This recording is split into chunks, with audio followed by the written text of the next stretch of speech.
Para sa isang magweweteng, ang lahat ng bagay ay may katapat na anunsyo. Ang bawat pagtatambal sa mga numero ay mahalaga upang tumama. Yun ang madalas na sinasabi ni Flor sa mga mananaya niya.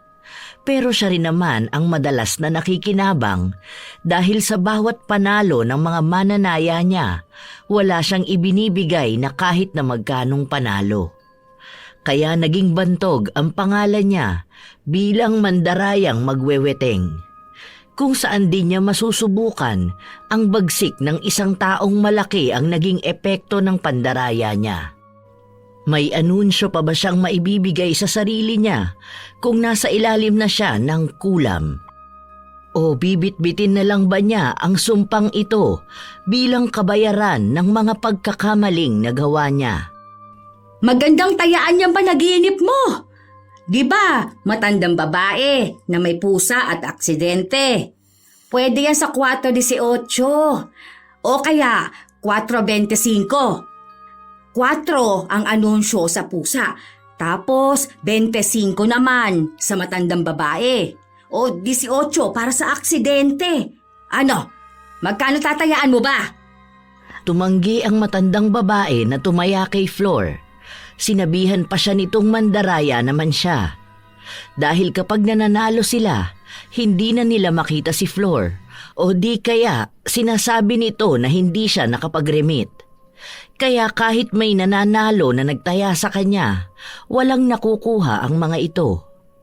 Simula nun, kakaunti na lang ang tumataya sa kanya.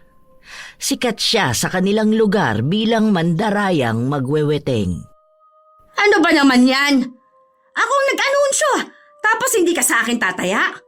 Ako pa talaga pinagbintangan mo mandaraya. Ay sige nga, nadaya na ba kita noon? Kaya hindi ka na nanalo eh. Ang sama na ugali mo. Sinasabi yun ni Flor habang naglalakad siya palayo. Tinitingnan niya pa ang mga listahan niya pero kakaunti lang ang tumaya sa kanya. Kaya mas lalo siyang nainis. Pagtigil niya sa tindahan, dumukot siya ng barya sa mga hawak niyang taya at bumili ng sigarilyo. Ilang saglit pa ay dumating ang isa pang magweweteng na si Junior. Ay bakla, balita ko, paldo ka kahapon ah. Magkano taya nung tumama kagabi? 50. Ang bait pa nga binigyan pa akong balato. Oo nga pala, hindi na naman kita nakita kanina. Hindi ka na naman nag-remit no? Hindi naman ako nagpataya ngayon ano. Mamaya na lang sigurong gabi. Napapagod ako. Alam mo na, matanda na. Sus, anong hindi ka nagpataya? Nagpunta ako sa bahay nila Susan, sa'yo daw siya tumaya. Alam mo, sa pandaraya mong ganyan, panigurado kung makakahanap ka ng makakatapat mo. Hinit-hit muna ni Flor ang sigarilyo. Matapos nito ay itinapon niya sa lapag para apakan. Sa kanya hinarap si Junior. Ikaw matandang bakla ka. Siguro, ikaw ang naninira sa akin sa mga mananaya, ano? Baka ikaw ang makahanap ng katapat dyan sa pagiging sugapa mo. Hoy, sugal to. Huwag mo masyadong karirin. Ay, makaalis na nga. Panay pa ang salita ni Flor habang naglalakad siya pabalik sa bahay nila. Sa paglipas ng mga araw, naging matumal ang mga tumataya sa kanya. Matagal na niyang gawain ang pagpapataya sa weteng. Noon kasi, siya lang halos ang pinagtatayaan ng mga tao sa kanila hanggang sa dumating si Junior. Napapansin din kasi ng mga tao ang pagiging magulang niya kapag may tumatama. Minsan kulang-kulang ang pera na ibinibigay niya, pero mas madalas na wala siyang binibigay. Habang naglilibot-libot si Flor, napansin niya ang bagong lipat sa kanila. Be, bagong lipat lang kayo dito, di ba? Ah, opo Ale. Nung nakaraang araw lang po kami nakalipat dito ng asawa ko. May anak ka na ba? Ang bata mo pang tingnan na. Ilang taon ka na ba? 30 na po ako, tapos yung anak ko magto 2 years old na po sa susunod na araw. Oh, talaga? Sakto yan. Baka hindi mo tayaan na weteng.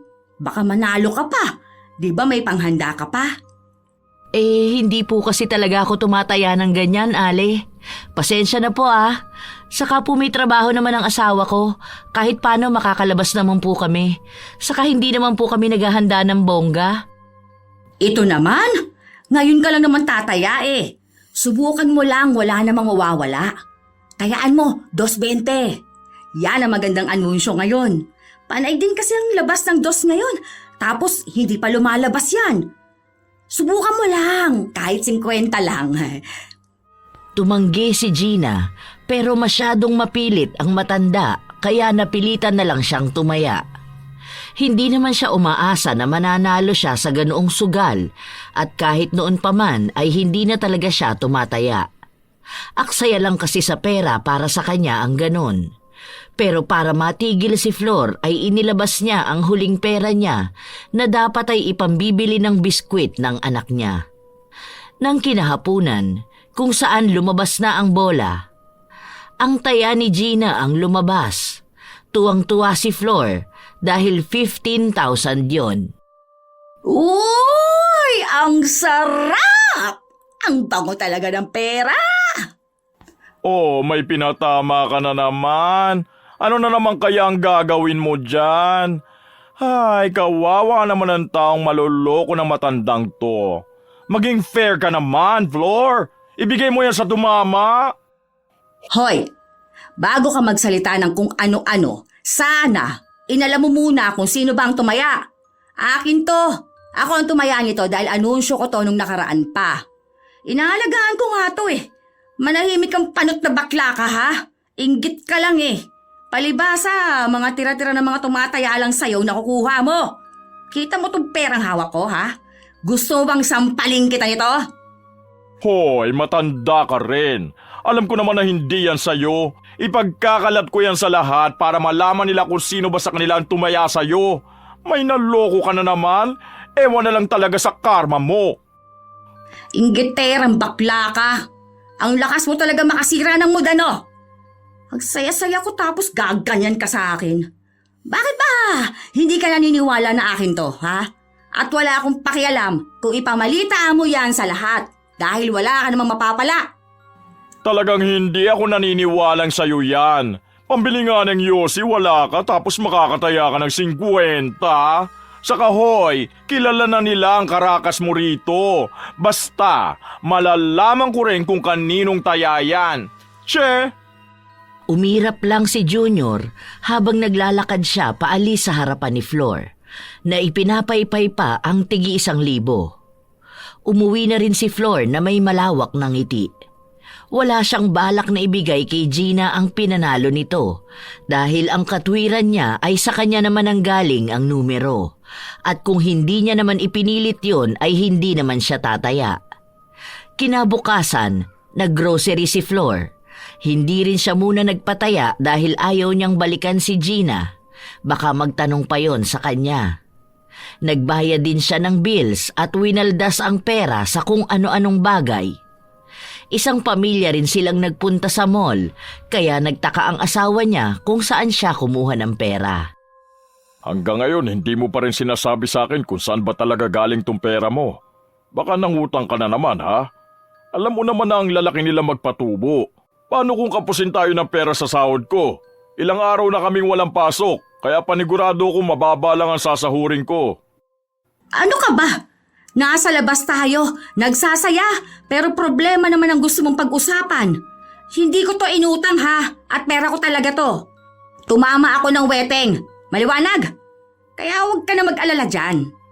May grocery naman tayo dyan at nakabayad na ako ng kuryente. Tara na, kumain na tayo. Sigurado ka bang sa'yo talaga yan? Oo nga. Ikaw, nagpapaniwala ka na sa mga tsismosong kapitbahay eh. Bakit ko naman itatakbo ang taya nila ha? Mga inggit lang yon kapag mas tumatama pa ako kaysa sa kanila. Tingnan mo nga kung nanloloko talaga ako. Eh di sana, wala nang tumataya sa akin. Nag-aalala lang kasi ko. Paano kung bigla na namang may sumugod sa bahay? Ay, tumahimik ka na, Jun. Kumain na tayo. Ang ganda-ganda ng araw natin, mas gusto mong sirain. Hindi na lang sumagot si June. Matapos ang masaya nilang araw, umuwi na sila at doon ay naabutan nila si Gina na nag-aabang sa tapat ng bahay ni na Flor. Pinapasok muna ito ng pamilya niya bago niya hinarap ang bagong kapitbahay. Oh, anong problema? Bakit ka napasyal dito? Paano mo pala nalaman na dito ang bahay ko? Nagtanong-tanong ho ako. Kanina ko pa po kayo hinihintay kasi nabalitaan ko na lumabas daw yung numero na tinayaan ko kahapon. Baka po pwede ko nang makuha ang pera. Kailangan ko lang po magpadala sa bahay namin kasi yung tatay ko po na ospital. Anong numero? May tinayaan ka ba sa akin? Opo, yung 220 po. Anunsyo nyo para sa birthday ng anak ko. Kasi narinig ko kagabi na yun ang lumabas. Sandaling nag-isip si Flor. Kunwari pang may binabalikan siyang hindi niya masyadong maalala. Pero ang totoo ay humahanap lang siya ng maaari niyang maidahilan. 50 po yung tinaya ko sa inyo. Ang sabi sa akin nasa 15,000 daw po yun. Kukunin ko na po sana para mapaoperahan ko na si tatay. Yun ba? Hala, di ka naman tumama doon. Kasi hapon ka na tumaya sa akin. Dahil ngayon ang labas nung tinayaan mo. Kaso yung 220 kagabi yun. Mas naunang lumabas yun kesa sa pag-remit ko. Nakaligtaan ko kasi pasensya ka na ha. Ay, ganun po ba? Kasi po narinig ko sa mga kapitbahay na may natanggap ka raw hong pera. Kaya nga po napapunta agad ako rito.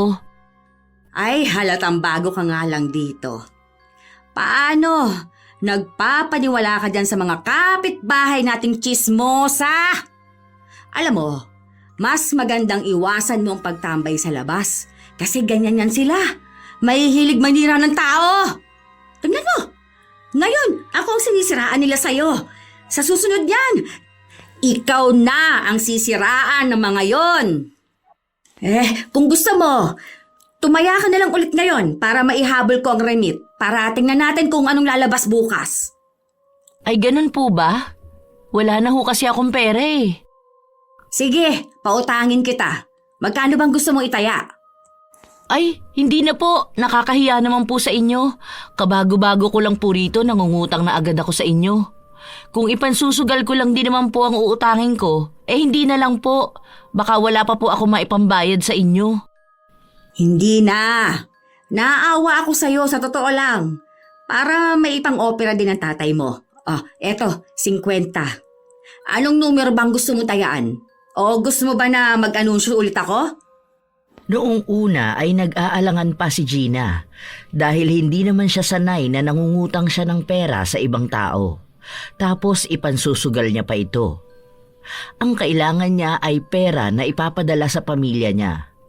Pero napilit pa rin siya ni Flor, kaya tinayaan niya ang unang numero na pumasok sa utak niya. Kinabukasan, lumabas na naman yun. Pero mas maliit ang taya niya dahil 20 lang ang ipinasok ni Flor. Sunod-sunod yata ang pagkapanalo mo Kanino na naman yan? Sasabihin mo na naman, iyo? Malamang, sa akin naman talaga to. Nakita mo, di ba? Naiisa lang ang nirimit kong taya ngayon. Di sa akin. Naiinggit ka na naman Sige. Itong 200, iyon na to. Balato ko na para hindi ka na mainggit sa akin. Sa susunod, kung gusto mo, tayaan mo rin yung taya ko. Alam ko na kung kanino yan. Doon yan sa bagong lipat. Anong pangalan ba nun? Si ano yun Si Gina. Tama, siya yung may anak na bata pa. Anong akala mo hindi ko malalaman Sa kanya yung 15,000 na panalo mo noong nakaraan, di ba? Hindi mo binigay Ayan, kawawa naman yung tao. Kabago-bago lang dito, pinapakitaan mo na kaagad ng kakapala ng mukha mo. Akin na nga yan, 200. Hindi na kita babalatuhan. Wala siyang taya sa akin, ha? Siguro, ikaw ang nagsusulsul doon para magmukha akong masama. Ay te, hindi ko na kailangan manulsul ng tao. Alam na nilang lahat yun. Tignan mo nga yung bago. Wala pang 1 buwan dito, alam na ang karakas mo. Ibigay mo na yan sa kanya. Maawa ka naman sa tao. Pera ko to. Wala nga yung pera, paano siya tataya sa akin? Okay, basta ako ang magsasabi sa kanya. Huwag kang sugapa sa pera, lalo na kung sa sugal yan. Bahala ka, ikaw rin. Tumatanda ka pa naman na. Baka sa susunod ikaw na ang pagsusugalan kasi ikaw na ang inaanunsyuhan. Leche! Hindi mo ako matatakot sa mga ganyan-ganyan mo, ha? Baka mas mauna ka pa sa akin, bakla ka! Tumawa lang si Junior na halatang nang aaral. Mabilis lang din na nakarating kay Gina ang balita dahil nagpunta siya kaagad sa bahay ng magweweteng. Ilang beses siyang kumakatok sa bahay pero hindi siya pinagbubuksan ng pinto. Ilang oras din na naghintay doon si Gina dahil ang akala niya ay walang tao. Nang sumapit ang gabi, umalis na rin ito dahil may inaalagaan pa siyang bata. Doon lang nakapagbukas ng ilaw ng bahay si Flor. Ano ba yun? Ang tiyaga naman nun masyado. Ang tagal niyang nakatambay sa labas, oh. Nakakagutom naman. Makabili na nga lang ng ulam sa labas. Hindi pa tuloy ako nakapagluto dahil hindi ko mabuksan ang ilaw. Inutusan ni Flor ang anak niyang kararating lang. Pinabili niya ito ng lutong ulam para bago dumating ang tatay nila ay nakahain na ang pagkain sa lamesa. Sakto naman na magkasabay na dumating ang mag-ama. Oh, andito ka na rin pala. Sandali lang, maghahain lang ako ng pagkain. Ano yung nabalitaan ko? Ano na namang balita? Ikaw kung kailan ka tumanda, saka ka naman nahilig sa pakikinig ng chismis. Yung bagong lipat dun malapit kina Joel. Yung si Gina. Tumaya daw yun sa'yo pero wala ka ibinigay sa kanya. Umaamin ka nga sa akin, Flor. Yung pera mo noong nakaraan, sa kanya ba dapat yun? Saka kaninang umaga daw meron din. Ay sus! Ano namang gagawin ko sa pera niya? Kung sa kanya talaga yon, sana, ibinigay ko na. Kaso hindi naman kanya, di ba? Sa akin yun eh. Ako ang tumaya nun. Saka yung kanina, akin din yun. Ay, sige nga, tanungin natin siya ngayon kung may itinaya ba siya sa akin. Oo, nagbigay siya ng numero niya. Wala naman siyang perang binigay sa akin. Masyado mo kasi pinakikinggan yung mga taong mahilig manira eh. Mas napaniwala ni Flor ang asawa niya dahil alam niya na siya pa rin naman ang pakikinggan nito. Mukhang tinutotoo na ni Junior ang mga sinabi niyang ipapakalat niya sa lahat ang mga ginagawa niya. Pero kahit na minsan ay hindi naman natakot si Flor. Mas kaya niyang panindigan ang mga panloloko niya. Malakas din ang loob niya dahil wala namang magsasampa ng kaso sa kanya. Dahil pare-parehas lang naman silang mali at sugal ang ginagawa nila. Kinabukasan, habang nagsasampay si Flor, biglang dumating si Gina. Bit-bit nito ang 2 taong gulang nitong anak.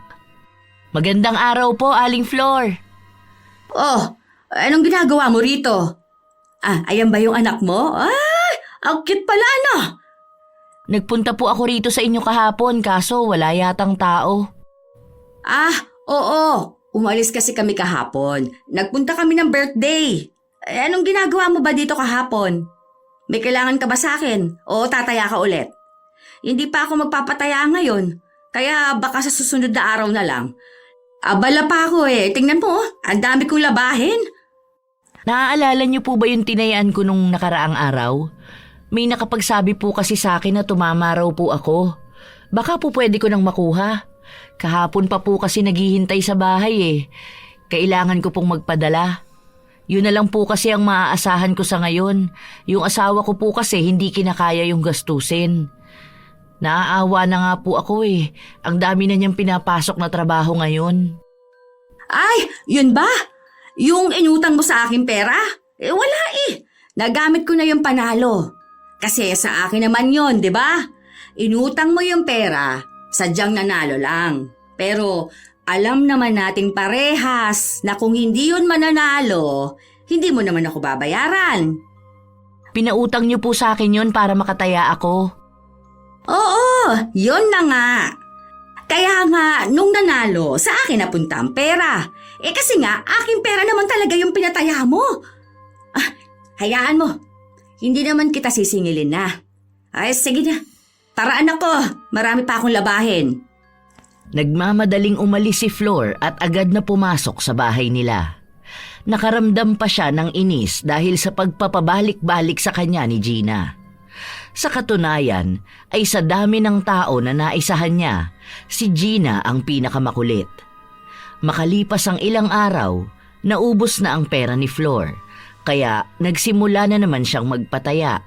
Pero wala na talaga ni isa ang gustong magpaubaya ng taya nila dahil na rin sa naging usap-usapan tungkol sa magkasunod na panalo ni Gina, pero wala man lang siya nakuha kahit na magkano. O ano?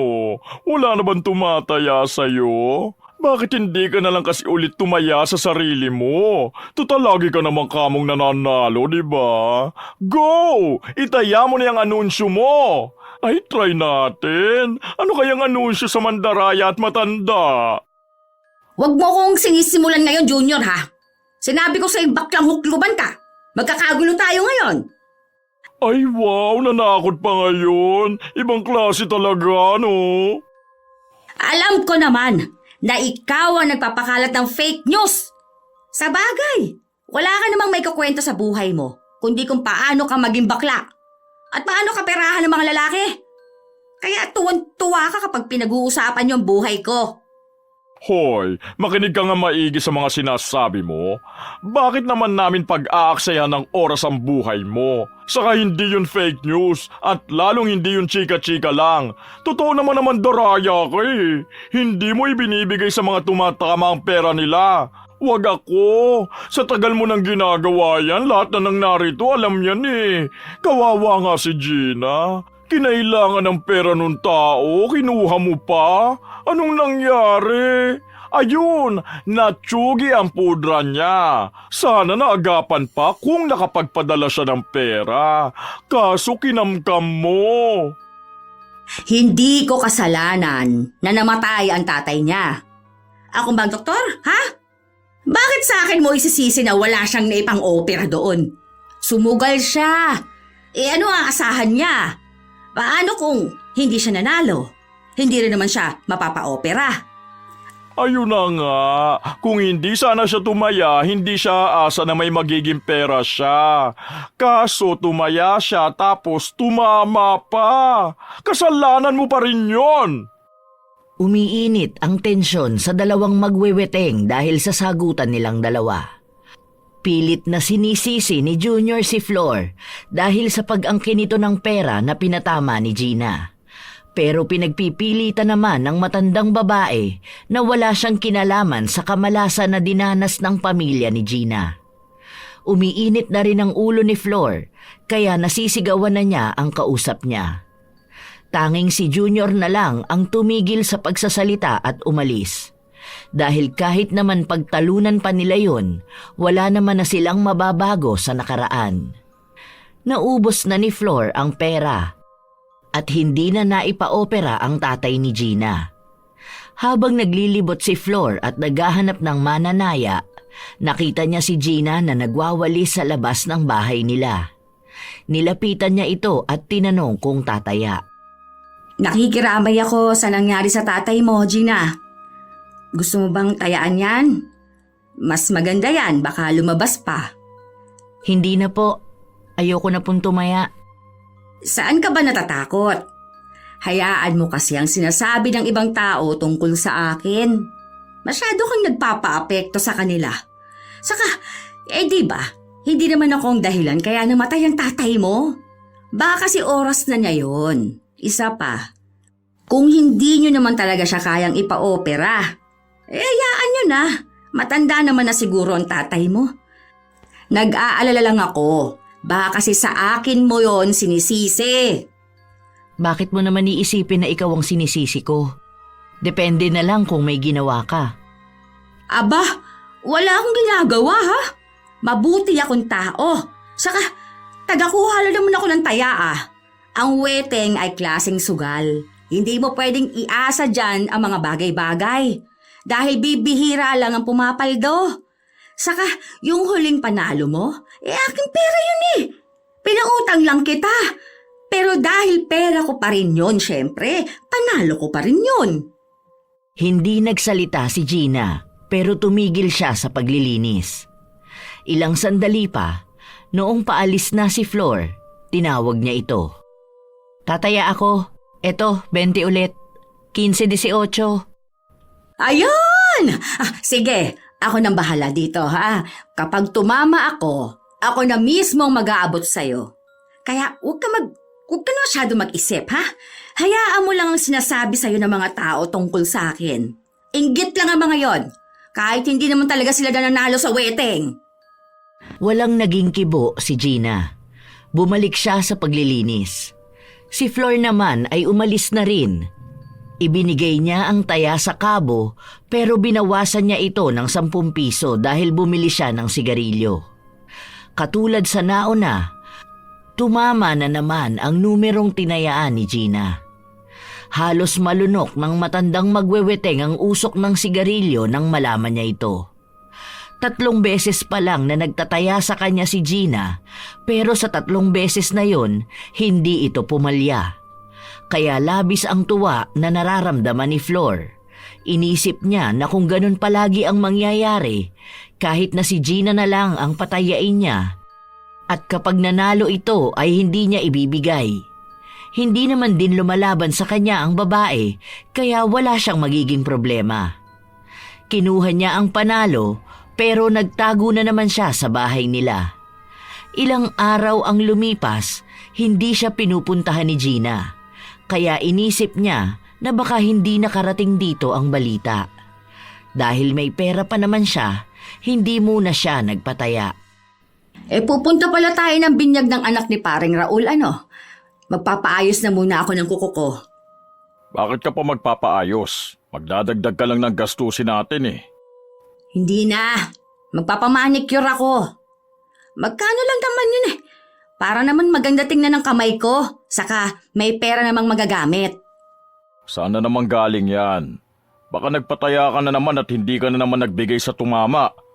Flor, sinasabi ko sa'yo tigilan mo yung ginagawa mong ganyan. Hindi nakakatuwa ang panluloko at panlalamang ng kapwa mo. Masama na nga yung pagsusugal na ginagawa mo. Ginugusto mo pang mandaya. Hey! Bakit ba? Mas pinapaboran mo ang mga naririnig mo.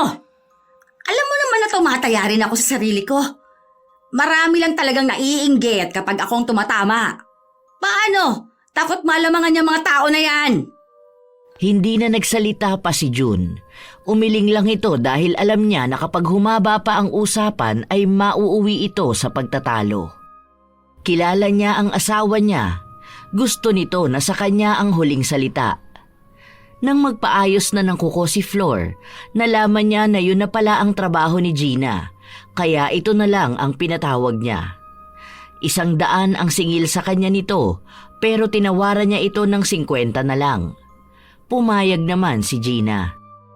Oh, magdahan-dahan ka dyan sa paa ko, ha? Gusto ko ganito kaganda sa kamay ko yung cutex ko. Ang ganda talaga ng kulay na to, ano? Mukha akong mayaman. Oh, tingnan mo, di ba? Oho, mukhang maganda ang kamay niyo kapag hahawa kayo ng malaking panalo sa wedding. Sakto lang, dahil bibihira lang din naman ako tumaya. Ikaw ba, tataya ka ulit ng wedding? Sayang ang mga numero mo, ano? Hindi ko kasi naibibigay sa kabo kaya hindi ka na nanalo. Pero hayaan mo, simula ngayon, pagtutuunan ko ng pansin ng mga taya mo. Yung ibabayad niyo na lang po sa akin ang ipantataya ko. 11-9. Sige, pwede naman. Saan mo naman nakukuha ang mga tinatayaan mo?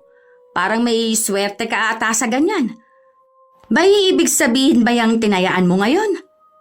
Malalaman niyo rin po ang ibig sabihin niyan sa mga susunod na araw. Ay! Aray! Aray ko! Ano ba yan? Nasipa ni Flor ang manikurista matapos niyang makaramdam ng hapdi sa hinlalaki ng daliri niya sa paa. Agad namang natumba sa kinauupuan niya si Gina habang hawak ni Flor ang paa niya. Ang sakit! Ano bang ginawa mo? Ayan o, nagdurugo na. Ang tanga mo naman. Sinabihan na kitang huwag mong kutkutin. Na-murder mo pang kuko ko. Nakakainis naman talaga. Ay, nakakagigil ka. Baka masipa kita dyan. Pasensya na ho kayo, Aling Flor. Hindi ko po sinasadya. Kailangan lang po kasi talagang matanggal yung ingrown nyo. Ang tigas din po kasi. Akin na po, gamutin ko na lang. Hindi na. Huwag mo nang kutkutin ha. Kunting linis lang sa labas tapos lagyan mo ng cutex. Mamaya mamangga pa to, aalis pa naman ako. Ayusin mo naman ha. Nagbabayad naman na maayos. Ganyan ka ba sa mga customer mo rito? Baka wala na magpalinis sa'yo niyan. Hindi naman po. Ngayon lang ako nakasugat. Saka pangalawa pa lang po kayong nalilinisan ko. O edi ayusin mo. Baka sa susunod yan wala na magpapalinis sa'yo. Binigyan na nga lang kita ng pagkakataon eh. Dapat kay Malu na lang ako nagpalinis ng kuko. Mabuti pa yun. Magaan ang kamay. Hindi ako nasusugatan. Kaso masyadong suga pa yun maningil eh. Ayaw magpatawad. Pero sa susunod ayusin mo na. Opo, sige po.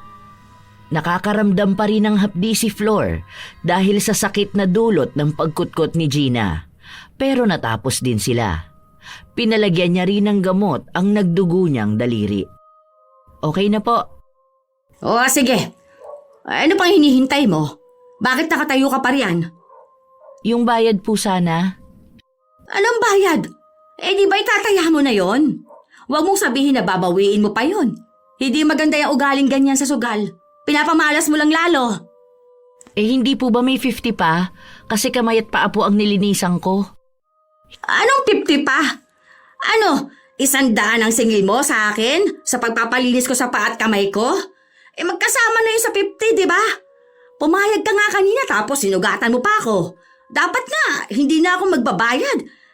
Pero dahil itinaya mo na yan, yun na lang.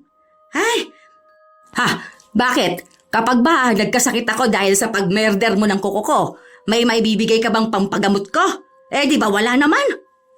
Hindi nagsalita si Gina, pero gumagalaw ang mga labi niya na para bang may ibinubulong ito sa hangin. Matapos nito ay umalis na rin siya. Ilang sandali pa, umihip ang malakas na hangin at ramdam yon ng katawan ni Flor. Kasabay din nun ang pagkirot ng kanyang daliri sa paa. Ay, kainis naman ayan na, kumikirot na. Ayan, tanga-tanga kasi.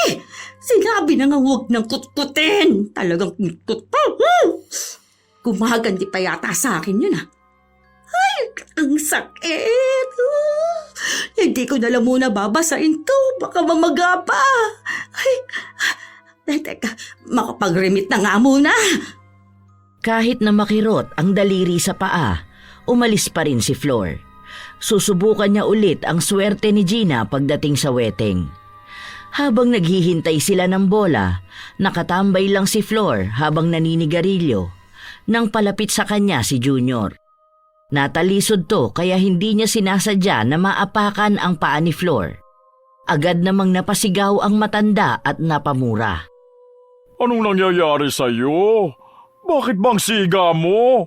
Ang OA mo naman. Hindi naman masakit ang pagkakaapa ko sa paa mo. Kala mo naman binugbog kita kung mag-iskandalo ka rito. Kung ikaw kaya apakan ko pagkatapos na murder ng kuko mo. Ang sakit! Bakit ka ba pumunta rito? Sana doon ko na lang sa mga kamaritas mo. Pupunta-punta ka rito para lang magdagdag ng sakit. Wala na to. Mamaya nito mamamaga na tong paa ko. Parehas lang kay ni Gina na hindi nag-iisip. Ay, so si Gina ang gumawa niyan sa'yo? Perfect! Nakaganti rin siya sa mga pandaraya na ginawa mo sa kanya. Bongga! Nakakatuwa ka naman! Anong nakakatuwa rito? Nakikita mo lang ang nahihirapan na ako at nasasaktan. Ayan, umiira lang kademonyuhan mong bakla ka. Ganyan ba talaga kayo, ha? Mas masaya kayo kapag may nasasaktan o napapahamak na tao? Hindi naman sa lahat. Sa mga masasamang tao lang na nanlalamang ng kapwa. Bakit ba? Inggit na inggit kayo sa akin, ha? Dahil ba palagi akong tumatama sa wedding? Correction, hindi ikaw ang tumatama. Kinukuha mo lang ang pera. Magkaiba yun, te. Sana aware ka. Di gawin nyo rin para hindi kayo naiinggit. Hayaan mo, kapag nanalo ako mamaya, babalatuhan kita para may maibigay ka sa lalaki mo. Ang tanda-tanda mo na ganyan ka pa rin. Quits lang tayo. Matanda ka na rin naman pero ganyan ka pa. Dapat magbago ka na. Bahala ka. Sa impyerno ka talaga pupunta. Buti pa ako sa rainbow. Duh! Umambalang si Flor na susuntukin ng kausap pero agad din naman itong umalis. Naiwan siya na puno ng inis at sakit. Mas lalong kumikirot ang sugat sa daliri niya. Alam niya na mas lalala pa ito lalo na at naapakan.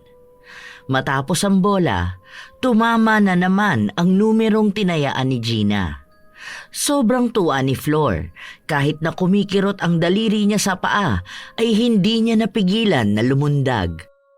Pinakita niya pa kay Junior ang pera na hawak niya na umalis na rin kaagad. Hindi niya bibigyan ng pera si Gina. Iniisip niya na kapag nagpunta yon sa bahay nila, sasabihin na lang niya na hindi siya nakapagbigay sa kabo dahil masakit ang paa niya dulot ng pagkutkot nito. Wala naman din tong malalaman dahil wala naman siya sa lugar na yon. Kung magsasabi man si Junior, madali lang niya itong mababaliktad. Isa pa ay maaari niya ring isisi kay Gina ang sakit na nararamdaman niya. Sa paglipas ng mga araw, hindi siya pinupuntahan ni Gina, kaya inakala ni Flor na kinalimutan na lang ito ng babae. Ang paa naman niya ay mas lalong lumalala. Huwag na lang tayo magpunta sa binyag. Hindi ka na makakalakad dyan sa sugat mo. Yan kasi, pinagsabihan na kitang huwag ka na magpalinis pero ang tigas ng ulo mo. Ngayon namamaga na yan. Pupunta tayo. Sayang naman ang binili kong damit natin. Hayaan mo na. Gagaling din to mamaya. Iinuman ko na lang to ng gamot. Ang tanga kasi ng Gina. Kinutkot ba naman? Akala mong laki naggalit sa akin. Magpahinga ka na lang dyan. Nakakahiya naman kay kumpare. Nung nakaraan niya pa sa atin sinasabi yung binyag ng anak nila eh. Tapos hindi man lang tayo magpapakita. Ako na lang ang pupunta para maibigay ko regalo. Babalik na lang kaagad ako. Kesa naman ganyan ka. Ika ka maglakad. Pinagtalunan pa ng mag-asawa ang pag-alis nila. Pero sa huli ay si Flor pa rin ang nagwagi. Ininuman niya ng gamot ang sugat niya para mawala ang kirot nito. Nabigyan naman siya ng kaunting lunas. 11:00 natapos ang binyag, kaya nagpunta na sila sa reception. Pagpunta nila doon, agad na napaupo si Flor. Napakapit din siya sa kanyang asawa. Oh, ano nangyayari sa'yo? Grabe ang sakit ng paa ko.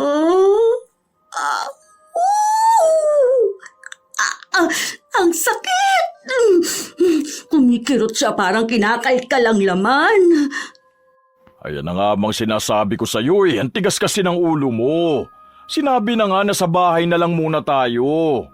Tara na, magpaalam na tayo kina pare. Uwi na tayo. Ano ba kasi ang pinaggagawa mo sa sarili mo, Flor?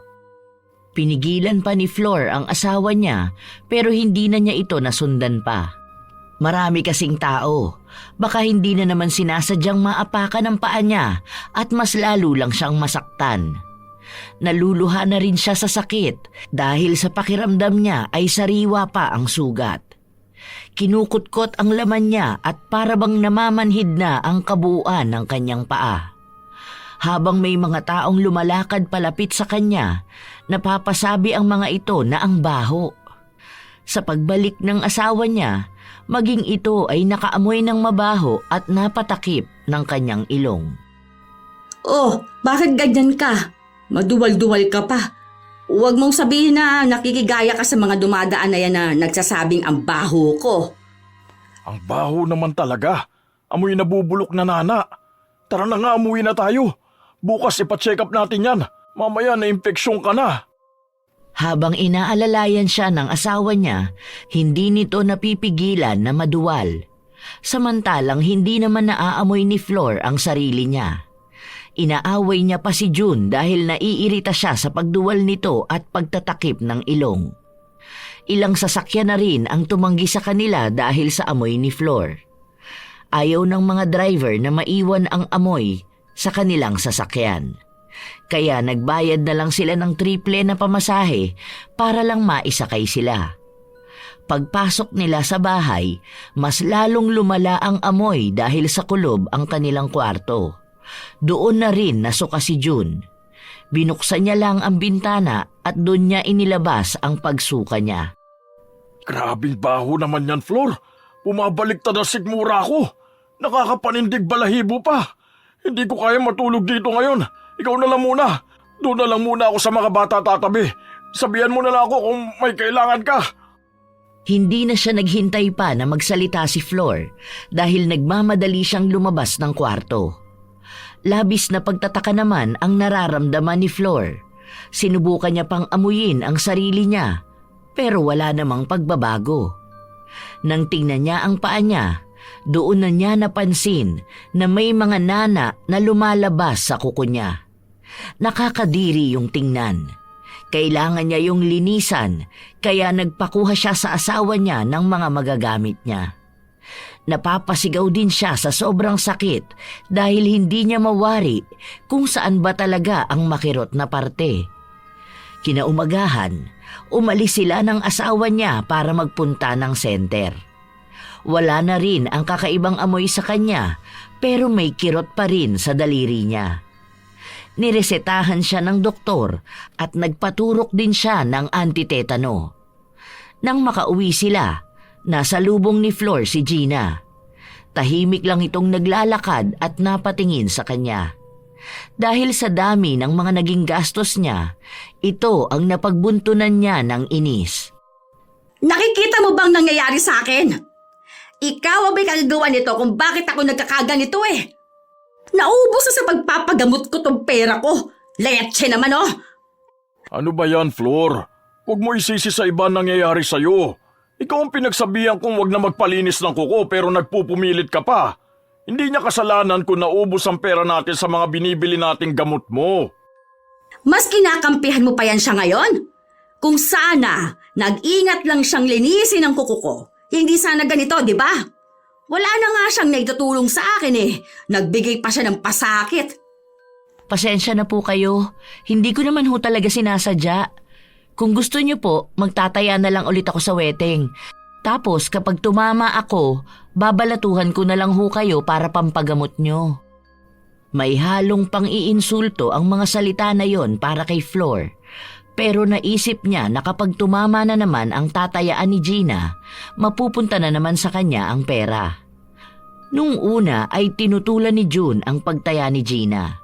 Pero nagpumilit si Flor kaya nakuha niya ang pera at ang numerong pinapataya nito. Pag uwi nila sa bahay, dumiretso si Flor sa kabo upang ihabol ang taya. Nag-aabang na lang siya sa gilid para hintayin kung ano ang lalabas sa bola. Nasa isang sulok lang siya, iniiwas ang sarili dahil baka maapakan na naman ang paa niya at lumala pa lalo ang sugat. Oh, dahan-dahan ka sa paglalakad mo ha. Baka mamaya maapakan mo na naman to. Kung kailan pagaling na nga eh, papasakitin mo na naman. Ay grabe, lumala na pala yan.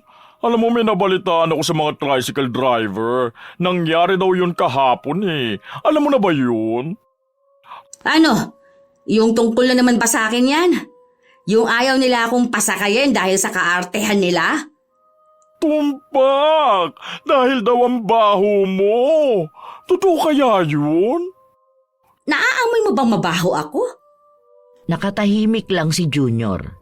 Sinusubukan na amuyin si Flor pero wala naman siyang maamoy na mabaho. Ilang saglit pa, pagpatak ng 11:00, umihip ang malakas na hangin papunta kay Junior. Doon na bumaliktad ang sikmura niya dahil sa napakasangsang na amoy. Yak! Ikaw ba yung naamoy kong bulok? Nakakadiri naman pala talaga. Hindi naman ako mabaho Baka yung bulok na naaamoy mo Yang nabubulok ng ugali. Hindi na napigilan pa ni Junior na tumakbo palayo. Hindi niya matiis ang ganong klase ng amoy. Nung nakuha na ni Flor ang perang naipanalo sa taya ni Gina, umuwi na rin siya. Pero bawat tao na masasalubong niya ay iniiwasan siya. Iika-ika na rin siya kung maglakad dahil kada tapak niya ay kumikirot ang sugat sa daliri niya. Napapansin niya rin na umaagos ang nanaroon. Pagpasok sa bahay niya, napatakbo palayo ang anak niya at napatakip ng ilong. Dapat ay sabay-sabay silang kakain ng tanghalian pero hindi masikmura ng mga tao sa bahay nila ang nangangamoy na sugat ni Flor. Ano ba kasing naaamoy nila sa akin? Hindi naman ako mabaho Ay, ito na namang nagnanaknak na naman ang sugat ko. Aray, ang sakit na naman. Ay, bakit ba ganitong oras to nagkakaganito? Muling nilinisan ni Flor ang sugat niya. Nagpabili na rin siya ng gamot dahil nauubos na ito sa kalalagay niya. Pero nagpapatuloy ito sa pagnanaknak na parang tubig lang na umaagos. Hindi yun tumigil at mas lalo lang ding kumikirot. Kahit na inuman niya yon ng gamot ay hindi nawawala. Mas lalo pa nga siyang nakakaramdam ng sakit kapag nilalapatan niya yon ng gamot.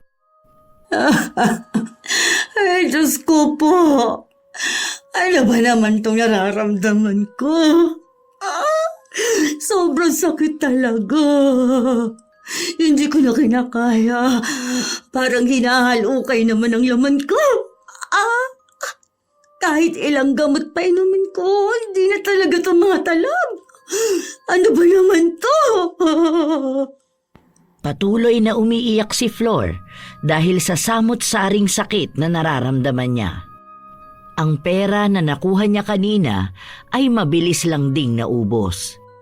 Nakakaramdaman siya ng pagod, hindi niya magawang makatulog dahil nararamdaman niya ang bawat pagkirot. Gusto man siyang lapitan ng asawa niya, hindi naman ito kinakaya ang baho na umaalingasaw mula sa sugat niya. Kahit nga sa labas lang ng pinto ay naaamoy pa rin ito. Lumipas ang mga oras at sumapit ang 9:00. Tumigil ang agos ng nana sa sugat niya at kahit na paano ay nababawasan ang pagkirot. Doon ay tinawag ni Flor ang asawa niya.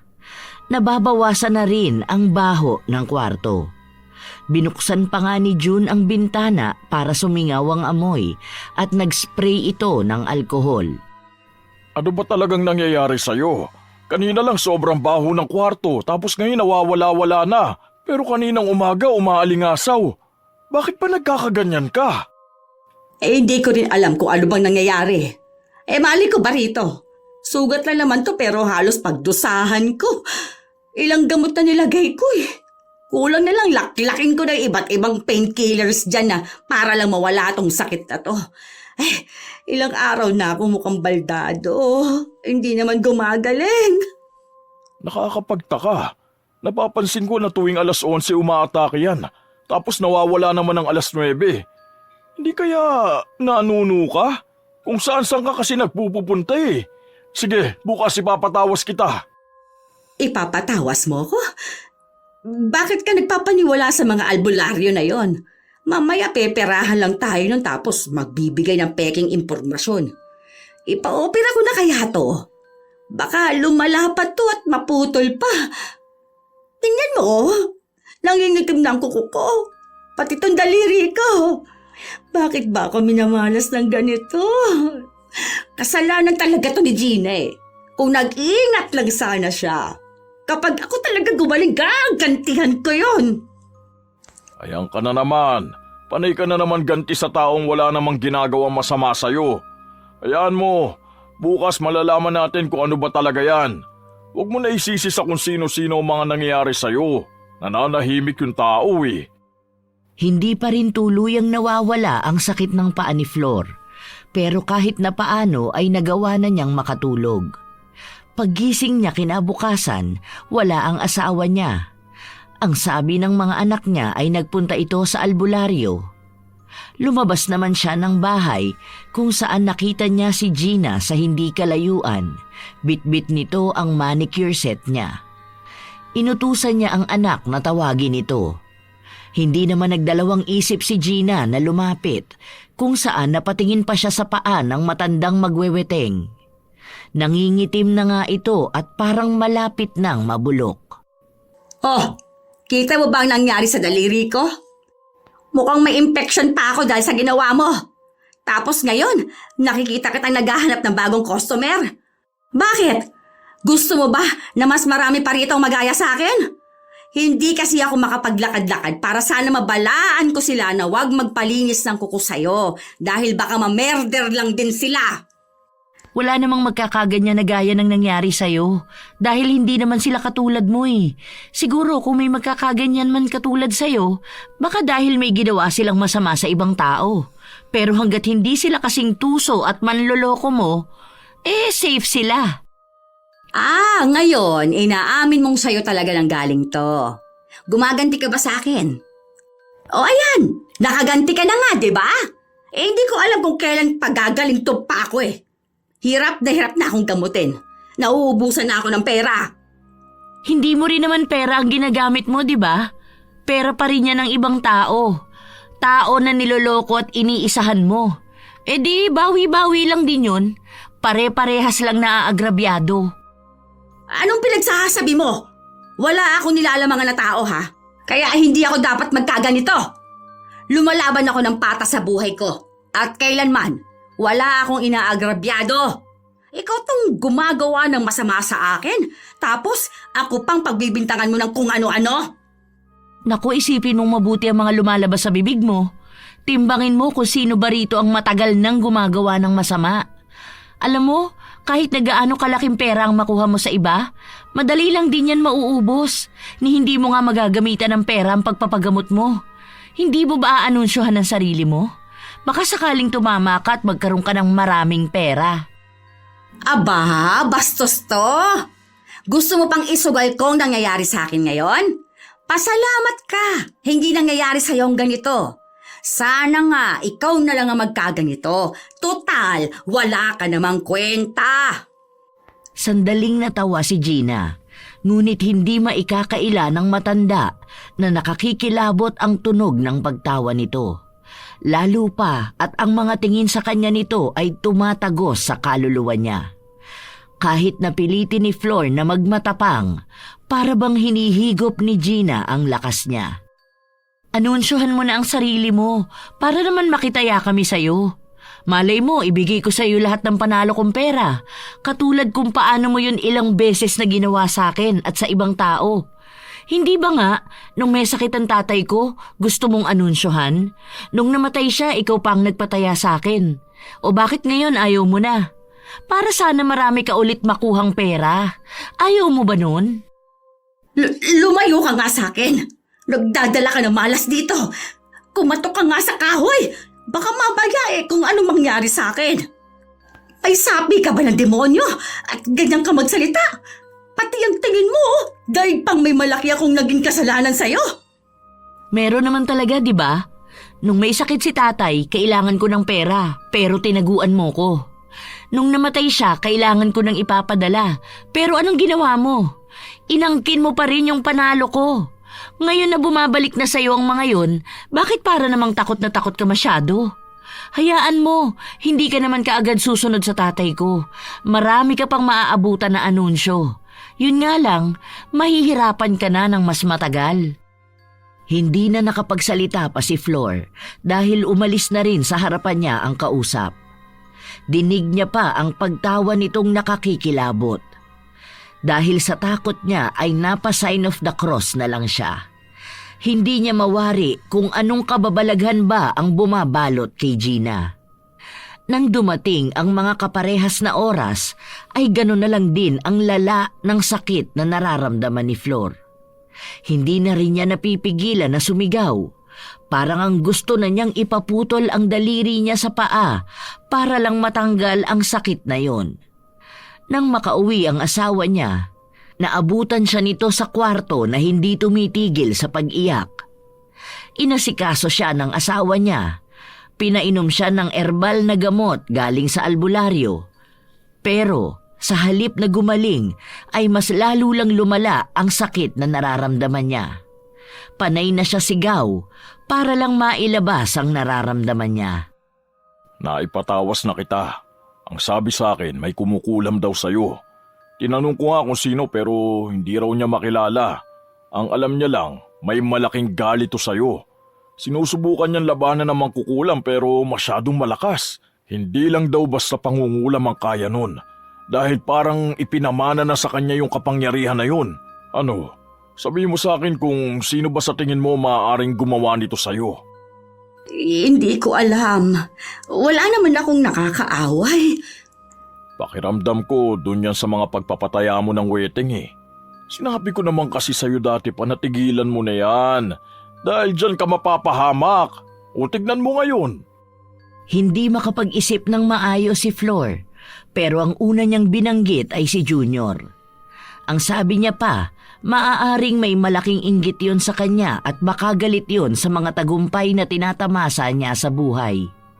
Sinubukan namang kausapin ni June ang naturang kapitbahay na pinagbintangan ni Flor. Pero itinanggi ni Junior ang paratang sa kanya. Ang sabi niya, sa tagal nilang magkakilala ni Flor, bakit ngayon niya lang maiisipan na kulamin ito?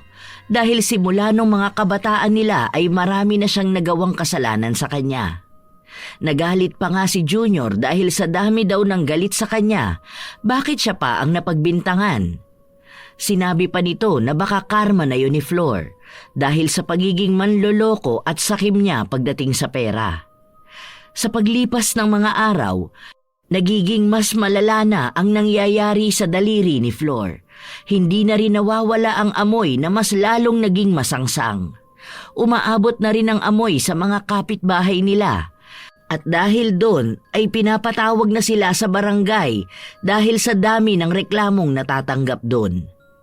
Nakakaapekto na raw ito sa kanilang araw-araw na pamumuhay. Masyadong masasama ang ugali ng mga kapitbahay natin Talagang pinabarangay pa tayo? Wala man lang ba silang mga konsiderasyon? Hindi ba nila nakikita na nahihirapan na nga ako? Sa halip na tulungan ako, talagang sinisiraan pa ako ng tuluyan. Huwanda talaga sila sa akin kapag gumaling na ako. Iisa-isahin ko talaga silang gantihan. Ako, nanggigigil ako sa mga yan. Tapos, isa pa yung baklang hukluban na yan. Anong akala niya? Hindi ko malalaman na siya ang nagpapakalat ng chismis sa akin? Sinabi niya pa na pinagbibintangan siya. Totoo naman talaga na siyang nagpakulam sa akin. Nahihirapan na rin kami sa nangyayari sa'yo, Flor. Lalo na ang mga bata. Hindi na rin nila kinakaya ang amoy mo. Kaya yan, si Bunso nagkakasakit na. Tapos ayaw na rin nila halos pumasok sa school dahil sa panunukso ng mga kaklase nila. Anong gusto mong gawin ko? Nahihirapan na nga ako rito. Teka, huwag mong sabihin paaalisin mo na ako sa bahay katulad ng sinasabi ng mga tao sa paligid natin. Pati ba naman ikaw? Susukuan mo ako? Hindi naman sa ganun. Tutulong naman ang barangay na makahanap ng lilipatan mo. Doon sa malayo sa mga tao para habang nagpapagaling ka, walang naaapektuhan. Isipin mo rin ang mga bata. Hindi! Hindi ako aalis dito. Maging ako nahihirapan na. Kung alam niyo lang nararamdaman ko. Sobrang kirot ng sugat ko. Namamanhid na rin pati hita ko. Huwag niyo naman akong ipagtabuyan na para lang akong isang baboy. Intindihin niyo rin naman ako. Iniintindi ka naman namin. Para lang din sa mga anak natin to. Hanggat hindi pa natin nalalaman kung paano natin matitigil ang sumpa na meron ka. Hindi natin alam kung sino ang kumulam sa'yo. Hindi umimik si Flor. Masama pa rin ang loob niya dahil hindi niya matanggap na para lang siyang isang basura sa paningin ng pamilya niya at pinandidirihan ng mga taong nakapaligid sa kanya. Habang nagmumuni-muni siya, biglang pumasok sa utak niya si Gina. Sinabi niya sa asawa niya na kung hindi si Junior ang kumulam sa kanya, maaaring si Gina yon. Bakit ba hindi ka naniniwala sa akin na si Gina ang may pakanaan ng mga to? Kaya pala, kakaibang pakiramdam ko sa babae na yun eh. May masama pala talaga siyang intensyon sa akin.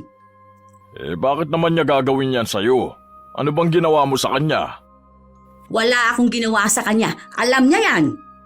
Baka nagagalit yan sa akin dahil sa inggit. Nagpapaniwala kasi sa chismis ng mga tao sa paligid eh. Mangkukulam yon. Ramdam na ramdam ko. Pag-iling lang ang tanging naging tugon ni June. Matapos ang pag-uusap nila na yon ay pinuntahan niya si Gina. Kinausap niya ito. Hindi kumibo ang babae. Hindi niya inamin at hindi niya rin naman itinanggi. Kaya nakisuyo si June kung pwede niyang kausapin si Flor upang magkaroon ng linaw ang misteryosong sakit ng asawa niya. Sumama naman sa kanya si Gina kung saan halos lahat ng mga kapitbahay nila ay nakatingin sa kanila. May mga bulong-bulungan pa na hindi pinansin ni June.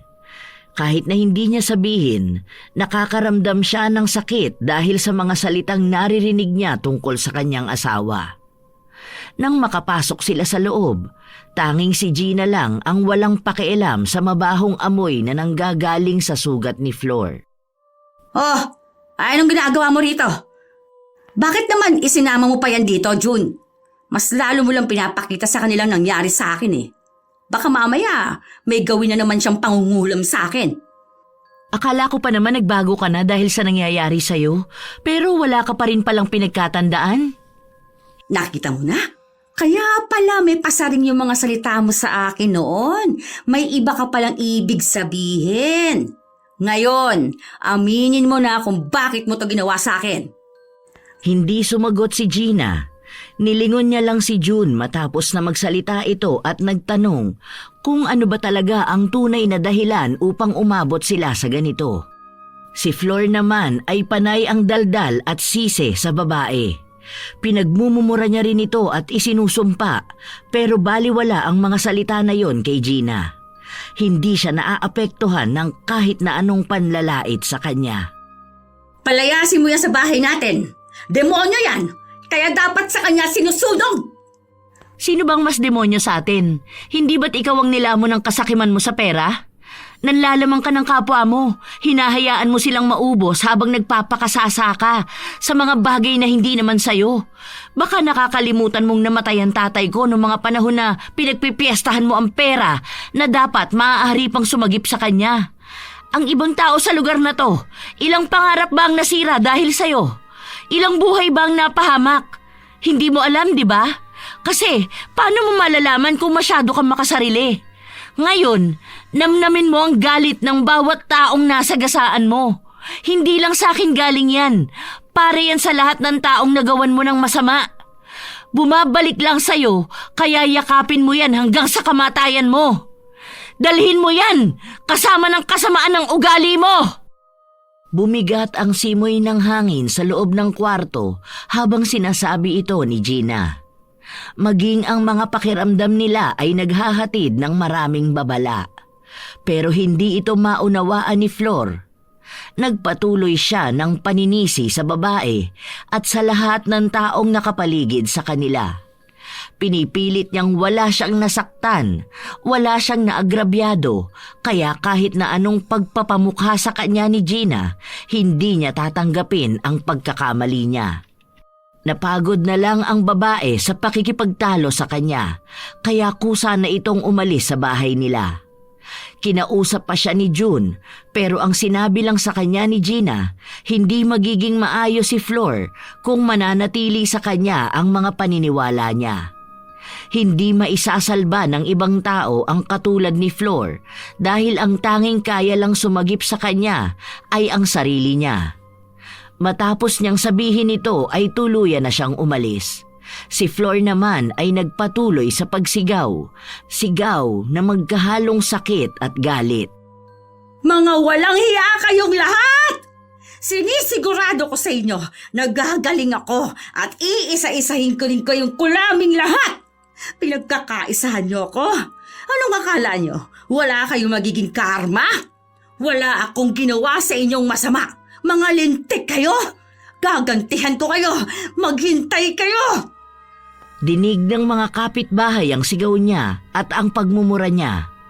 Nagtitipon din ang mga yon para mag-usap-usap. Nakikita yon ng mga anak ni Flor, kaya naaawa ang tatay nila sa dinaranas nilang hiya. Malaki ang nagiging epekto nito sa kanila, pero ayaw naman siyang pakinggan ng asawa niya. Pinagpipilitan ni Flor na hindi siya nagkamali kahit na minsan. Wala siyang nilamangang tao, kaya bakit siya hihingi ng tawad sa mga yon? Umabot ng gabi ang panay na sigaw at pagmumura ni Flor hanggang sa pinuntahan sila ng barangay kung saan binigyan sila ng 2 araw na palugit. Kung hindi daw nila ililipat si Flor ng bahay, katulad sa napag-usapan sa barangay, sapilitan nila itong kukunin. Dahil sa dami din ng reklamo ng mga kapitbahay sa pambubulabog niya ng sigaw sa kahit na anong oras. Flor, tumigil ka na sa kasisigaw mo. Anong oras na? Nakakaistorbo na sa lahat, pati sa mga bata. Natutroma na sila sa ginagawa mo. May pagbabanta na rin sa barangay. Sa ayaw at sa gusto mo, bukas na bukas lilipat ka na dun sa bahay na bigay ni Kap. Doon ka na muna hanggat wala pa tayo naiisip na paraan para mapagaling ka. Mga walang hiya talaga! Hindi ako papayag na doon ako titira. Alam ko na mukhang bahay ng baboy yon. Bakit kasi hindi mo ako pinagtanggol? Alam naman natin si Gina ang may kagagawa ng mga to. Dapat siyang kinukulong dahil mangkukulam siya. Pinagtatanggol kita. Kung alam mo lang kung paano ka namin ipagtanggol ng mga anak mo. Pero hindi ka namin kayang ipaglaban kung kami na mismo nakakakita ng mali mo. Malaki ang naging pagkukulang ko sa pamilya natin. Dahil kahit na alam ko na ang ginagawa mong pandaraya noon sa mga tao, nanahimik ako dahil ayokong sumama ang loob mo sa akin at ayokong magalit ka. Pero siguro nga, tama lang na bigyan ka ng leksyon para ikaw mismo makarealize ng mga pagkakamali mo. Hindi sa lahat ng oras nasa tabi mo kami para ipaglaban ka. Dahil kung ikaw mismo ang gumagawa na ikasisira mo, mapapagod talaga kaming ayusin ka. Hindi ko na kayang linisin lahat ng kalat mo. Baka siguro kapag malayo na kami sa'yo, doon mo lang malalaman kung ano ba mga nagawa mong mali. Katulad ka na nila. Pare-parehas na kayong lahat na hindi ako maintindihan. Ngayon, nakikinig ka na sa kanila na para bang ako talagang may mali. Dahil meron ka naman talagang mali.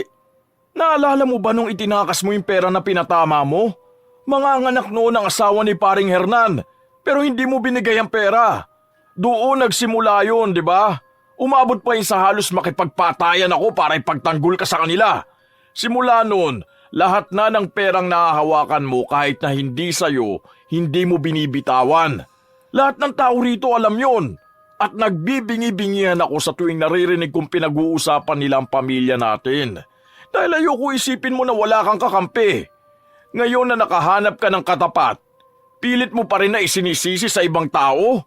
Hindi ko na alam hanggang kailan kita kakampihan para lang maramdaman mong mahal ka namin. Napapagod din kami. Sana maintindihan mo yun. Sana ma-realize mo rin ang pagkakamali mo. Nanloloko ka ng tao pagdating sa pera. Kaya dapat lang alam mo kung paano mo babayaran lahat ng karmang tinatamasa mo ngayon. Tama si Gina eh. Hindi kita maisasalba kung ikaw mismo hindi mo alam kung paano isalba ang sarili mo. Katahimikan ang bumalot sa loob ng bahay. Nasaktan si Flor sa mga salitang binitiwan ng asawa niya. Pero alam ni June na kung hindi niya sasabihin yun, patuloy lang na iisipin ng asawa niyang wala siyang nagawang pagkakamali. Sa paglipas ng mga araw, naging tahimik si Flor. Ang daming tumatakbo sa utak niya. Naisa-isa na niya lahat ng mga nagawa niyang pagkakamali sa bawat tao sa lugar nila. Habang nag-eempake ang asawa niya ng mga damit na dadalhin niya bukas para sa bagong bahay na lilipatan niya, kinausap niya ito na kung maaari siyang samahan papunta sa bahay ni Gina. Noong una ay may pag-aalinlangan si June. Pero sinigurado sa kanya ng asawa niya na hindi naman niya aawayin ng babae, pero may nais siyang sabihin din. Habang iika-ika na naglalakad si Gina, ang mga tao sa paligid nila ay nakatingin sa kanya. Namamagana kasi ng sobra ang daliri niya. Kulay itim na rin ito at ang pagnanana ay hindi tumitigil. Dahil sa amoy nun, pilit silang nilalayuan ng mga makakasalubong nila. Nagtipon ang mga tao sa labas ng bahay nila Gina matapos nitong papasukin ang dalawa. Marahil ay may pagtataka sa mga mukha nila dahil pumayag si Gina na mahaluan ng mabahong amoy ang loob ng bahay niya. Anong pinunta mo rito? Matapos naming makapag-usap ng asawa ko at nasabi niya sa akin ng mga pagkakamali na nagawa ko, dun ko napagtanto na ang dami kong ang naagrabyadong tao dahil sa panloloko ko.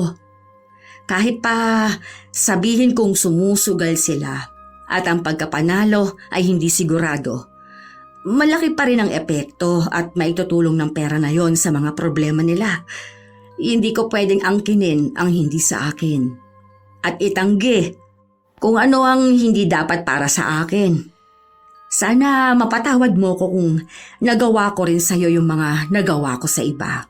Hindi ko man lang naisip na pare-pareho tayong tao na nahihirapan sa pera. Kaya nga, halos lahat sa atin kumakapit sa sugal dahil nagbabaka sakali tayong manalo at magkapera. Lahat pala ng tao sa paligid ko, nasira ko ang tiwala sa akin. Patawarin mo sana ako, Gina. Pinapangako ko sa'yo na hindi ko na uulitin yon kahit na kailan. Ititigil ko na rin ang pagpapataya ko na weteng. Hindi agad kumibo si Gina. Para bang tinitimbang niya kung totoo ba ang mga salitang sinasabi sa kanya ni Flor. Pero bakas naman sa mga mata ng matandang babae ang sinseridad niyang humingi ng tawad. Nais niyang maayos ang mga pagkakamali niya para sa sarili niya at sa kanyang pamilya na apektado na. Tumutulo rin ang luha niya sa paulit-ulit na paghingi ng tawad. Kulang na lang ay lumuhod siya para lang ipakita na tunay ang pagtanggap niyang nagkamali nga siya. Lahat gagawin ko, mapatawad mo lang ako. Parang awa mo na, Gina. Para sa mga anak ko at sa pamilya ko, gusto kong baguhin ang buhay ko. Patawad. Hindi ka lang dapat sa akin humingi ng tawad. Kung talagang nakikita mo na ang mga pagkakamali na nagawa mo, hindi ba dapat pati sa mga taong naagrabyado mo humingi ka rin ng tawad? Alam mong hindi ka lang sa akin nagkamali. Marami sa paligid mong naghihintay lang din ang paghingi mo ng tawad. Yun lang din ang magpapalaya sa kanila at magpapalaya sa'yo. Kung sa akin lang, tinatanggap ko na ang paghingi mo ng tawad. Pero sana nga, natuto ka na sa mga pinagdaanan mong sakit. Maraming salamat, Gina. Oo, pangako. Aayusin ko ng buhay ko at hihingi ako ng tawad sa kanilang lahat. Maraming salamat. Hindi napigilan ni Flor na yakapin si Gina dahil sa tuwa na nararamdaman niya. Kahit na paano ay nakaramdam siya ng kaginhawaan sa kanyang dibdib. Doon niya napagtanto na sa tagal na niyang ginagawa ang panloloko sa mga tao, ganun din pala bumibigat ang nagiging pasanin niya. Katulad ng ipinangako ni Flor, inisa-isa niya ang mga tao na nagawan niya ng pagkakamali. Ang ilan doon ay matagal na niyang hindi nakakausap dahil nang lokohin niya ang mga ito, hindi na rin niya kinibo. Nang gawin niya yon ay nakaramdam siya ng parabang unti-unti niyang pinapalaya ang sarili niya sa mga nakaraan niyang kasalanan.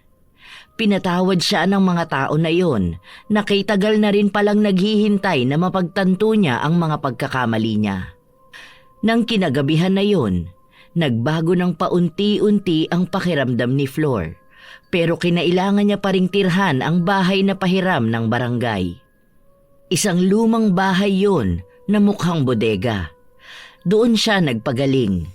Dahil sa pagpapatawad ng mga tao sa kanya, doon niya napapansin na nagiging maayos na ang pakiramdam niya.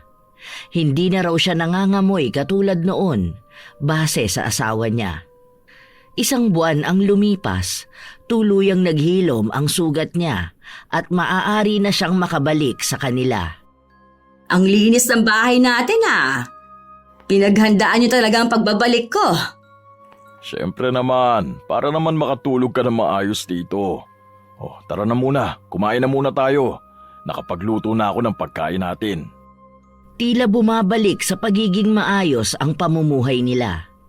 Nagiging maayos na ang mga bata at nakapagtatrabaho na rin si June, kahit na pinagsasabay niya ang pag-aalaga sa pamilya niya noong mga panahon na hindi yun magawa ng asawa niya. Maging ang paglabas-labas ni Flor ay hindi na katulad nun na para bang galit na galit ang mga makakasalubong niya. Ngayon ay nginingitian na siya ng mga ito. Nakakakwentuhan na rin niya. Habang naglilikom siya ng mga sinampay niya, napansin niya na palapit sa kanya si Gina.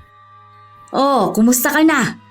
Pupuntahan sana kita sa inyo noong nakaraan, kaso naging abala ako sa bahay. Salamat nga pala ulit.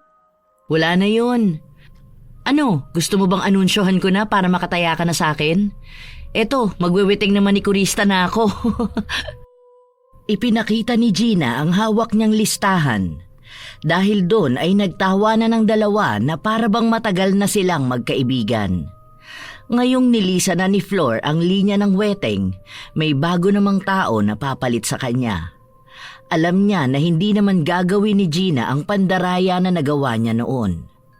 Sa paglipas ng mga araw, nagtuloy-tuloy na ang pagbabago sa buhay ni Flor.